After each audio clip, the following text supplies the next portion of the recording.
Welcome in to a special interview from the Association for Materials Protection and Performance. My name is Ben Dubose, and I'm a staff writer with AMP Publications. Today, we're joined by Cindy O'Malley, Chief Operations Officer and the AMP Global Center Executive Director.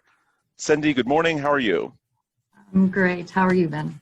Doing well. Thanks for joining us. And in this special interview, we're going to be discussing some of the corrosion concerns possibly related to the deadly collapse of the Champlain Towers condominium building back on June 24th in Surfside, Florida, near Miami.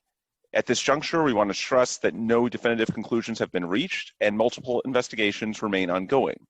However, there has already been a lot written in the media regarding prior engineering reports and potential links to the corrosion of the reinforcing steel within the concrete, which is commonly known as rebar corrosion.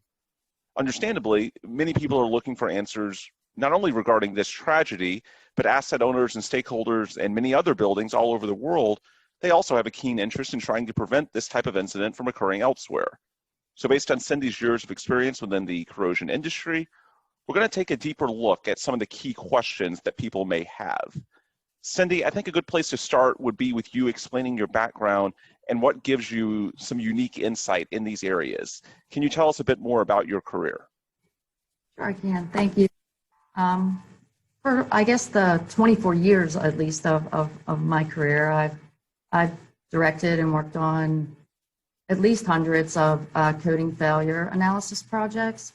In addition to conducting and managing numerous materials testing programs. So my roles have included technical support and peer review of projects, material performance, consultants, and engineering. Many instances I was called upon for legal support services as a testifying and non-testifying expert on coating failure investigations. So I've also directed quite a few efforts to provide paint corrosion and material testing services, and those that included, coatings research, paint failure investigations, compositional analysis. So I've really dedicated my career to understanding the causes of corrosion of materials and assisting in preventing and mitigating the devastating effects of material failure. So material protection and performance, I consider it vital to really a safer and more sustainable world. So what can potentially cause a building to collapse? Well, there could be so many contributing factors. So many things we can point to. Weather, extremes with environment, it could be foundational issues, below the structure, postponement of repairs and maintenance, unfortunately, materials degradation, engineering and inspection failures. There are a lot of possibilities, and right now all we can do is speculate about what happened in Florida. However, it is very important to note that we need to find out what the root cause of the failure is so we can avoid a repeat occurrence and tragedy such as this. So it seems like there may have been a combination of factors in this case, as well as what I'll call an interceding event or series of events, like the construction next door, the deterioration of the pool deck and the garage supports that have been reported, as you know, in the media. They could have all contributed to this collapse. Is there anything about how buildings were designed 40 plus years ago that may have contributed to this? I know there's been a lot written about this being built in the early 1980s. Is there something from that period or earlier that's particularly of concern in an incident such as this? Well, there has been a lot of technological process and progress, processes that have improved in progress since then. But even in the 1980s, there was significant progress from previous decades. So in the 80s, one of the things that was realized was that many specifiers were no longer allowing the building of concrete structures with chloride, or what they call chloride accelerators or chloride accelerated concrete, which can lead to a corrosive situation with to the rebar within the concrete. So I would say that if there had been a specific design flaw that it likely would have arisen at some point, over the past 40 years. And if so, those issues will likely be prominent in the investigation moving forward. What can homeowners or other asset owners do to ensure that their homes, their workplaces, or any other structures for that matter don't deteriorate and potentially put lives at risk like what we've seen near Miami? Yep, and I think this is a very important aspect. Owners absolutely should keep up with their regular inspections and maintenance. When an inspector or engineer provides their recommendations, of course there's going to be concerns about the necessity or cost. So that's where you can bring in other professionals, get that second or even a third opinion to put you at ease, but to fully understand why these recommendations are being made. But please don't ignore the issues that are discovered. You don't want to wait to address them because of the cost that could be associated with the repairs or maintenance. They may seem high, but the cost of failure is almost always more expensive, and in some cases, like this tragedy, that cost is what we're seeing, the cost of people's lives, like in Miami. There have been a lot of engineers and experts in recent days that have talked about the failure appearing to originate at the bottom of the building. What is pointing to that as opposed to other theories about maybe the roof construction having a role? So when you watch that, I know it's a horrible video, but when you watch it, it appears to be, the collapse seems to be as a result of a complete loss of structural support from the bottom. So that's where there's a lot of displacement that is shown on that video, and it appears that the supports gave out with that great amount of displacement, and that had a domino effect, what they call pancaking. That's what's been referenced most often, at least what I've seen in the media and by the experts. So if this was a failure of the foundation, what could have potentially caused it?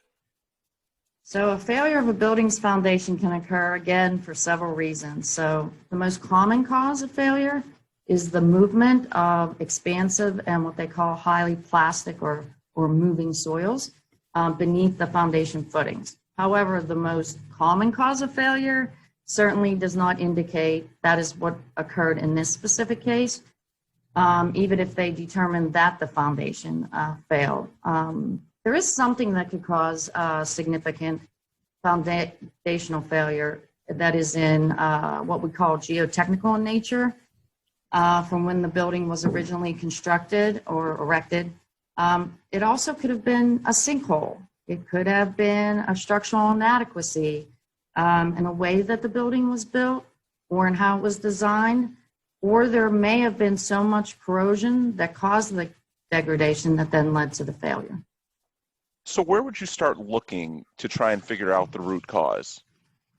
So looking at some of the images, it seems like maybe the building tended to tilt in one direction during the collapse, and that might indicate a combination of causes that came together.